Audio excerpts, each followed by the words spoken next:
میں ان خوش نصیبوں میں سے ہوں. یہ 40 برس جو گزرے ہیں ان میں میرا ان سے کبھی بھی رابطہ جو ہے وہ ختم نہیں ہوا. وہ اس فیلڈ کے بادشاہ تھے. وہ کبھی یہ نہیں بتایا کرتے تھے وہ کس کے کام آ رہے ہیں, کس کے لیے کیا کر رہے ہیں. اگر پاکستان میں ان کی تدفین ہوتی تو بہت ہی اچھی بات تھی, لیکن کوئی مجبوری ہوگی.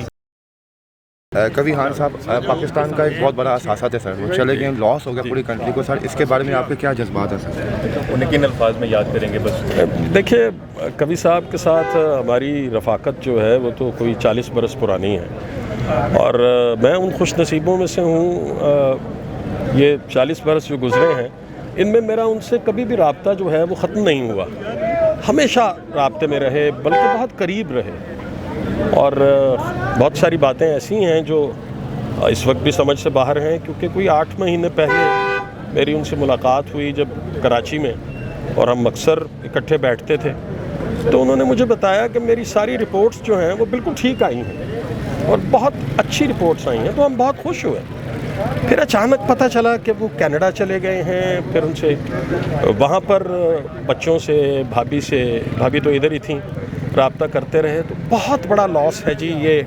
دیکھیے, میرے نزدیک میں ذاتی طور پہ یہ سمجھتا ہوں کہ وہ اس فیلڈ کے بادشاہ تھے, اور یہ اس میں کوئی ڈسپیوٹ ہے نہیں. کوئی یہ کہہ نہیں سکتا کہ اس میں کسی بھی قسم کا کوئی ڈاؤٹ ہو. اگر آپ 1000 فنکاروں سے پوچھیں گے تو 1000 ہی کہیں گے کہ ہمارے کپتان تھے وہ, اور انہوں نے جس قدر خدمت کی ہے, میں سمجھتا ہوں کہ انہیں تو کوئی بہت بڑا ٹریبیوٹ ملنا چاہیے. ان کے جانے کے بعد ان کے نام پر بہت سی چیزیں جو ہیں وہ ہونی چاہیے جو ایمانداری کا تقاضا ہے.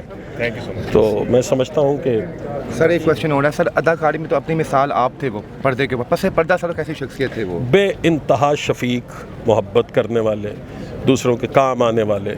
اور وہ کبھی یہ نہیں بتایا کرتے تھے کہ وہ کس کے کام آ رہے ہیں, کس کے لیے کیا کر رہے ہیں. سر آپ سمجھتے ہیں کہ جناب اپنے انہوں نے 60 سالہ کریئر میں کتنے لاتعداد شاگرد پیدا کر دیے جو جناب ان کے نقش قدم بے شمار ہیں جی, ہم بھی ان کے شاگردوں میں سے ہی ہیں. سر آخری کویسچن یہ ہے کہ جناب بے شک ایک فیملی کا حق ہے پورا کہ اپنے والدین کو, اپنے بہن میں کو جہاں مری تدفین کرے, لیکن آپ سمجھتے نہیں کہ پاکستان کا بہت بڑا اثاثہ تھے, یہاں پہ کتنے لوگ ان کی آخری جو ہے بہت ساری مجبوریاں ہوتی ہیں جی ان کے, چونکہ چاروں بچے باہر ہیں, اور مجھے لگتا ہے کہ اب بھابھی بھی اکیلی تو یہاں پہ نہیں رہ سکتی تھیں, تو شاید وہ بھی باہر ہی رہیں. تو ممکن ہے کہ انہوں نے یہ سوچا ہو کہ ہم یہاں تو مستقل حاضری دینے کے لیے جاتے رہیں گے.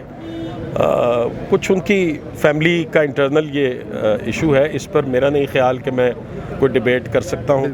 اگر پاکستان میں ان کی تدفین ہوتی تو بہت ہی اچھی بات تھی, لیکن کوئی مجبوری ہوگی. سر ایک کویشچن ہو رہا ہے, ڈراموں میں اکثر اوقات دیکھتے تھے جناب وہ آپ کو بڑا ڈانٹ رہے ہیں, جھڑپ رہے ہیں, کیا اس کے آف اسکرین سر وہ آپ بعد میں کچھ کہتے ہیں؟ بالکل ہی اپوزٹ تھے وہ, تو کسی کو ڈانٹتا ہی نہیں تھا.